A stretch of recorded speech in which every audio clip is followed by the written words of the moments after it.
Una conversación por teléfono con un gran amigo cristiano me motivó a hacer este mensaje de voz.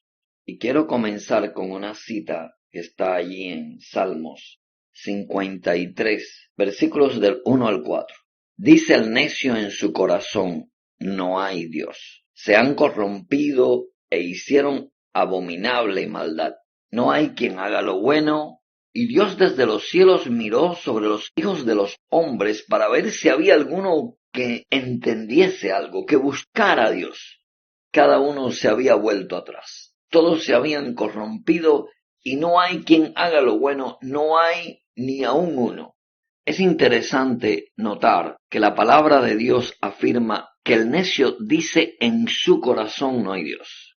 Nótese que no es un problema intelectual en la mente del hombre el negar la existencia del Creador, de Dios. Esto no es un asunto de que no puede entender o tener las dudas muy profundas de que el mundo y la creación de la tierra y la existencia de la vida del hombre tal como es no tenga un creador detrás de todo. No es un problema de una falta de entendimiento y razonamientos, sino que es un asunto moral, es un asunto en el corazón, en los sentimientos más profundos del hombre con respecto a Dios. Bueno, pues la palabra corazón se refiere en las Escrituras, en la palabra de Dios, al centro de nuestras emociones, de nuestros sentimientos, la parte moral del ser humano, la parte espiritual, donde se anida lo mejor del hombre y lo más malo también. Dice el necio: en su corazón no hay Dios. Resulta que cuando una persona niega la existencia de Dios, cuando un alma se declara como atea o como agnóstica, está sencillamente expresando que hay un conflicto moral, hay un conflicto espiritual entre ella y Dios. No es un problema de mente, no es que no puedan entender o darse cuenta de que el mundo y el universo tiene un creador, porque es que es tan evidente. Hay tantas pruebas que no tienen excusa. Si leemos en Romanos, en el capítulo 1, dice allí la palabra de Dios: las cosas invisibles de Dios, su eterno poder, su deidad, es decir, que es un ser divino, se hacen claramente visibles desde la creación del mundo, siendo entendidas por medio de las cosas hechas, de modo que los seres humanos no tienen excusa. Habiendo conocido a Dios, no le glorificaron como a Dios, ni le dieron gracia, sino que se envanecieron en sus razonamientos, y su necio corazón, la parte emocional, la parte moral, la parte espiritual del hombre, y su necio corazón fue entenebrecido. Profesando ser sabios, se hicieron necios, y cambiaron la gloria de Dios, incorruptible, en semejanza de imagen de hombre, corruptible, de aves, de cuadrúpedos y de reptiles. Bueno, vamos a llegar hasta ahí. Yo no quiero darles una conferencia de astronomía, ni de ciencia, ni de física o matemática. Solo vamos a tocar algunas cosas básicas que cualquier persona que haya hecho un buen bachillerato, pues tal vez hasta las conoce. El macromundo, es decir, el mundo del universo, de las cosas grandes, que está más allá de la Tierra, del espacio, está lleno de maravillas. Y el micromundo, es decir, la microbiología, el estudio bajo la lupa del microscopio, pues nos daremos cuenta que también está lleno de maravillas. Cuando uno se pone a pensar en las maravillas del reino animal, como el estudio de las abejas, las mariposas, cada género del reino animal está repleto de la inteligencia y la creatividad de Dios. La evidencia que uno puede encontrar de los peces y las aves migratorias es algo impresionante. Un dato, el tiburón blanco puede ir desde Sudáfrica hasta el oeste de Australia. Los copos de nieve caen por billones y cada uno es diferente. Tiene una estructura y un diseño único. Así también las huellas digitales de cada ser humano son diferentes y el iris del ojo es distinto en cada persona. Pero Dios no existe, no hay Dios, dice el necio en su corazón, no hay Dios. La ciencia moderna del siglo XXI sigue enviando enormes telescopios al espacio y colocándolos en órbitas en distintos sistemas planetarios para poder captar y mirar un poco más allá de la Tierra. Hay una limitación tremenda en los instrumentos de observación del espacio. No obstante, los científicos afirman que existen millones de galaxias y cada una contiene millones y millones de estrellas. Yo les doy a ustedes una tarea. Vayan a sus teléfonos inteligentes o a sus computadoras personales y busquen una foto donde esté la Vía Láctea, que es nuestra galaxia, que es el aglomerado de millones y millones de estrellas en las cuales está ubicado en uno de sus extremos laterales el sistema solar, el Sol con todos los planetas y entre ellos la Tierra. Y yo les doy la tarea de que ustedes busquen en sus teléfonos una foto de nuestra galaxia, la Vía Láctea, y vean el tamaño que tiene la Tierra en la galaxia, o el sistema solar, porque la Tierra quizás es polvo cósmico y no se puede casi ni apreciar. Y no hay Dios, no hay Dios. Esto se hizo por un Big Bang. Fue una rueda, una bola de energía ínfima que explotó y billones de años que produjeron todo esto. No. Yo no tengo fe para eso. Yo creo en un creador. Cuando usted mire una noche llena de estrellas y vea muchas estrellitas, cosas que yo puedo ver cuando salgo de los Estados Unidos de América y voy a otros países, porque es tanta la iluminación que tienen a veces estas ciudades que no te dejan ver bien el firmamento. Cuando usted vea una noche estrellada, piense que cada estrella es un sol y que está ubicada a varios años luz de nosotros. ¿Qué es un años luz? Brevemente, es pasarse 365 días del año montado en un cohete que va a 300.000 kilómetros por segundo. Usted sabe que el ser humano, usted sabe que la materia no puede tomar esa velocidad, 300.000 kilómetros por segundo. Nos volvemos fotones de energía.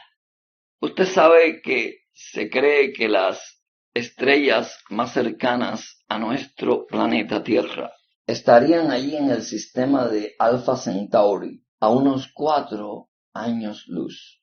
4 años viajando a 300.000 kilómetros por segundo. Ustedes sabían que estas velocidades que estoy manejando en cada segundo de nuestro reloj, 300.000 kilómetros por segundo, son las velocidades del universo.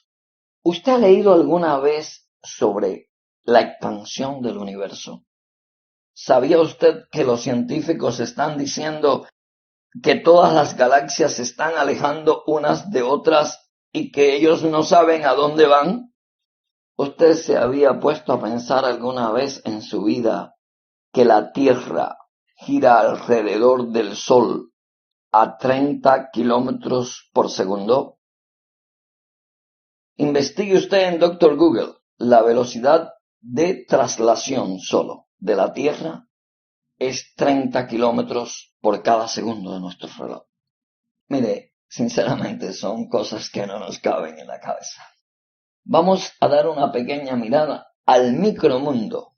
Y cuando estudiaba física cuántica en la Universidad Central de Las Villas, Marta Abreu, en Cuba, en la década de los años 80, me enseñaron que habían tres principales partículas atómicas. Me decían que el átomo tenía un núcleo que tenía protones y neutrones, y que alrededor de él, en distintos niveles de energía, estaban los electrones que rotaban alrededor del núcleo. Ya la ciencia del siglo XXI ahora ha descompuesto aún mucho más el átomo hacia adentro y hablan ahora de partículas subatómicas.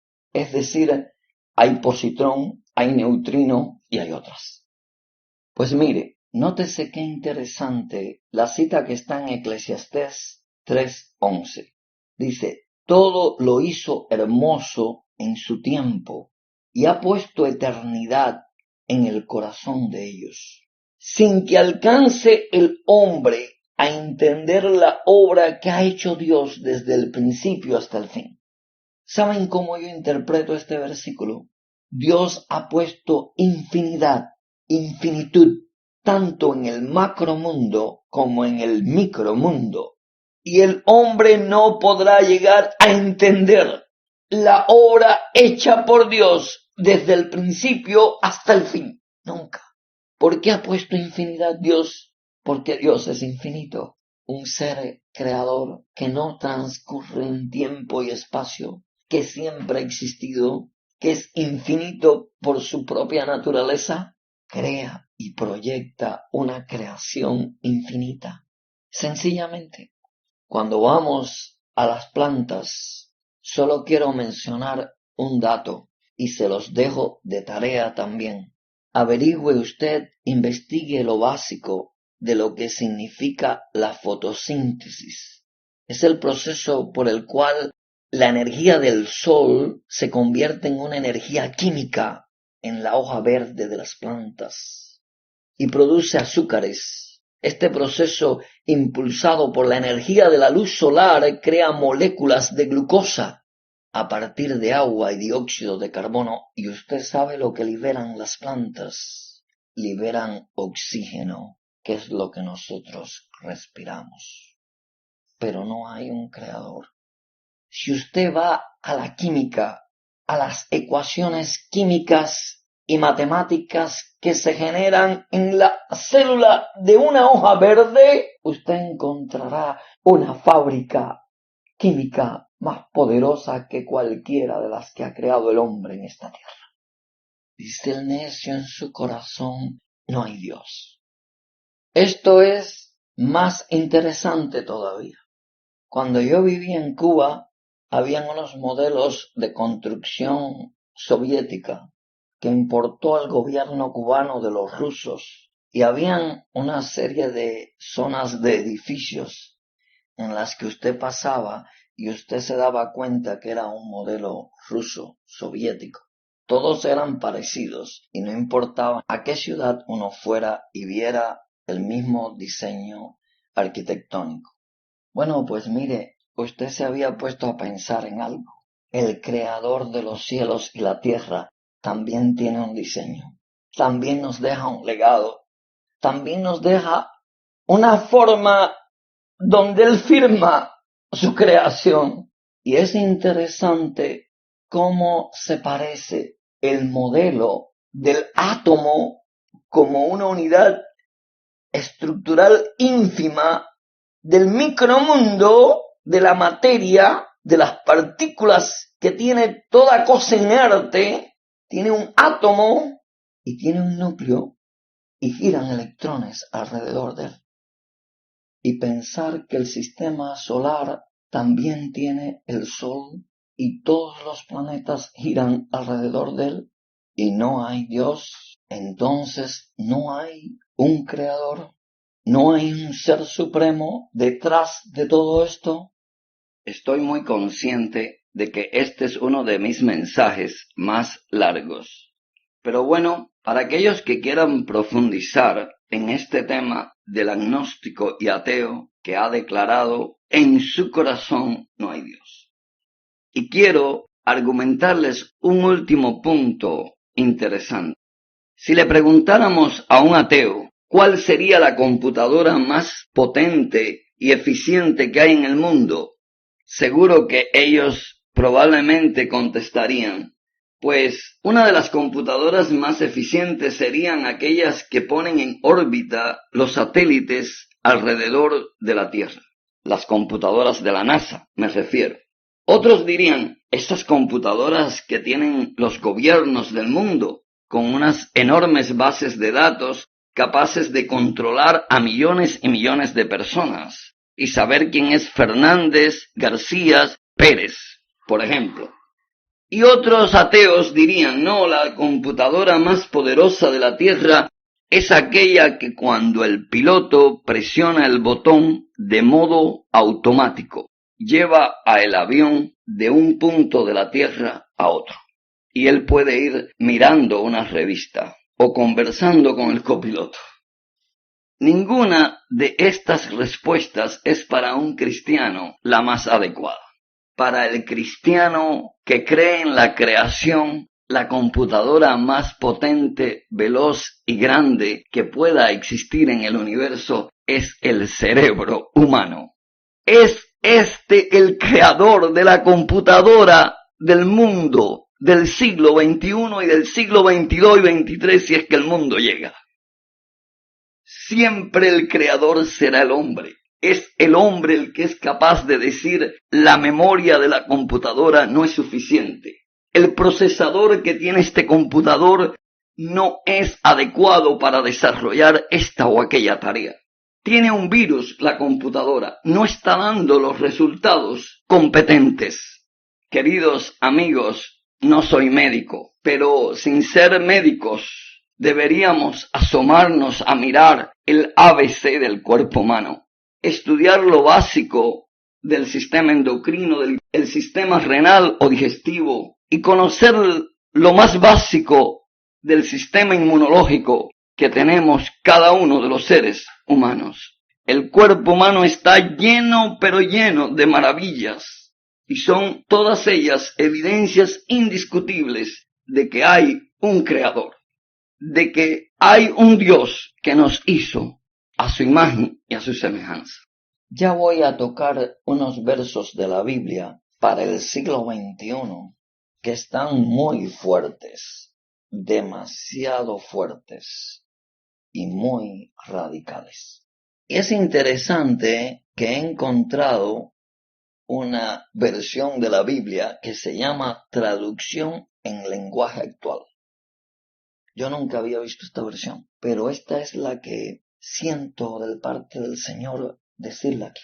Romanos 1, 26 al 32. Voy a leer esta versión, traducción en lenguaje actual. Por esa razón, Dios ha dejado que esta gente haga todo lo malo que quiera. Por ejemplo, entre ellos hay mujeres que no quieren tener relaciones sexuales con los hombres, sino con otras mujeres. Y también hay hombres que se comportan de la misma manera, pues no volvieron a tener relaciones sexuales con sus mujeres, sino que se dejaron dominar por sus deseos de tener relaciones con otros hombres. De este modo hicieron cosas vergonzosas los unos con los otros y ahora sufren en carne propia el castigo que se buscaron.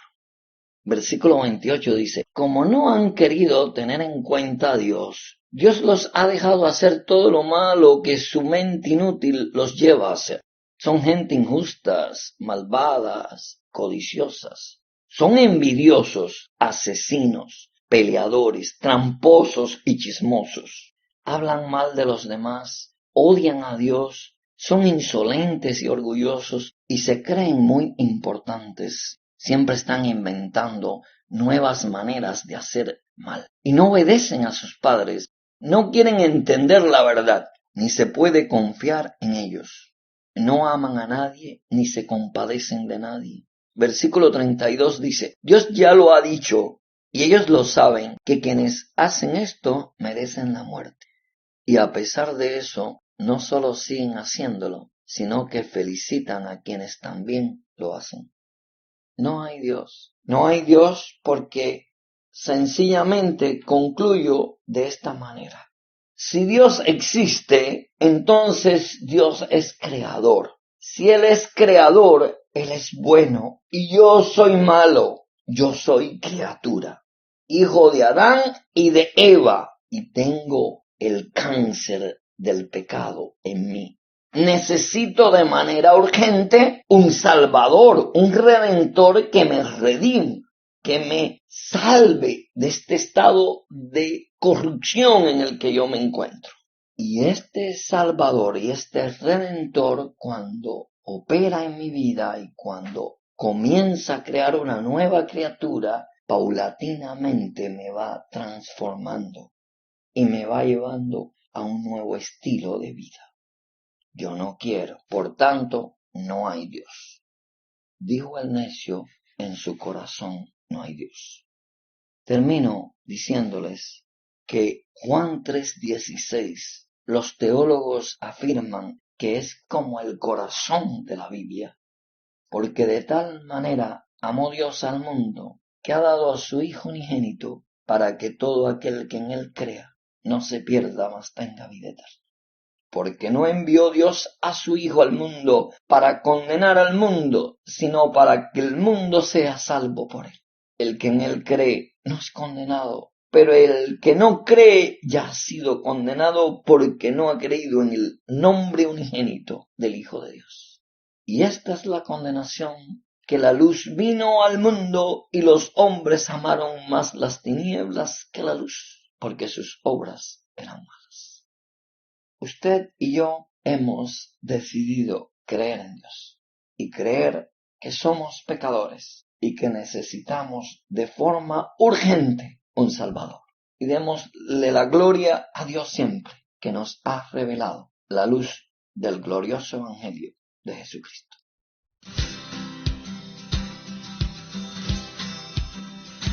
Creo en Dios, creo en Dios, como creo en la amistad y en el amor, como creo en el camino, en el hombre, en el destino, más allá de todo creo en Dios, creo en Dios, creo en Dios, como creo en la lluvia y en el sol, como creo en la mañana, en el viento, en la montaña, más allá de todo creo en Dios. Yo creo en Dios, más allá de mi alegría, más allá del dolor. Yo creo en Dios y no sé si muchas veces yo merezco su amor. Creo en Dios, creo en Dios, como creo en los hijos y en el sol, como creo en el consuelo, en la tierra y en el cielo, más allá de todo creo en Dios. Yo creo en Dios, más allá de mi alegría y también del dolor. Yo creo en Dios y no sé si muchas veces yo merezco su amor. Creo en Dios, creo en Dios, como creo en los hijos y en el sol, como creo en el consuelo, en la tierra y en el cielo, más allá de todo creo en Dios.